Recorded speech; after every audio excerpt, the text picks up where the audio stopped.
How can we best combat the cynicism that can result from fighting a 20-year-long war that is largely unpopular with the American public? Yeah. So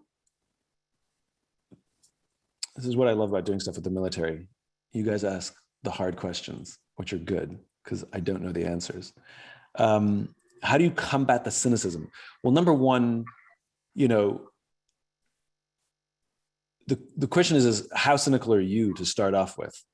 Are you cynical about a war that has continued to go on? I think that it's also important to understand, that it started off as a finite war, but some of it had a poorly articulated objective, and so we didn't know when to leave, and it became infinite. And I hate to say it, but it's a little bit of a repeat of Vietnam. In Vietnam, the United States won most of the major battles it fought, and we lost 58,000 men, but they lost over 3 million people.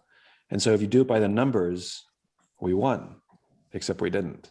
And it's not so much that we lost, it's that we ran out of the will and the resources to stay in the game, and we left the game, which is the conditions of an infinite game. You don't win or lose in an infinite game. You drop out when you run out of the will and resources to play. If you think about another example, when Circuit City went out of business, when Circuit City went bankrupt, Best Buy didn't win anything, right? So same idea.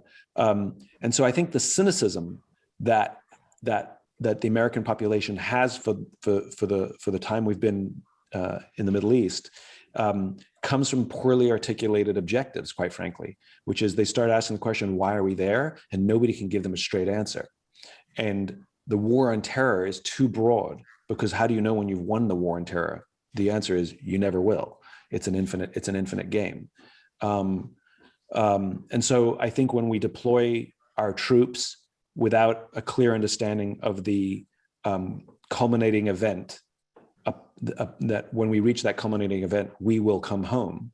When we went to Iraq the first time, the culminating event was ejecting Iraq from Kuwait.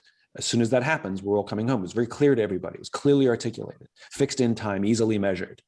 And so I think that, it's one of the things that I'm trying to do. Like one of the things that I'm trying to do from my bully pulpit is put pressure on politicians and people in command to understand the difference between finite warfare and infinite warfare, and be crystal clear on which one they're engaging in. And if it's finite, you better have a clearly articulated culminating event. So I think part of it, quite frankly, is the United States reconfiguring itself for the new world order. Like we are not in Cold War 1.0 anymore, and yet I don't think we fully understand or fully adapted to the new world order. I think there's still a lot of gray and unclarity at all levels of DoD and government for the world that we live in. So unless we clarify the world that we live in, that cynicism will perpetuate. There's movement, which is good news.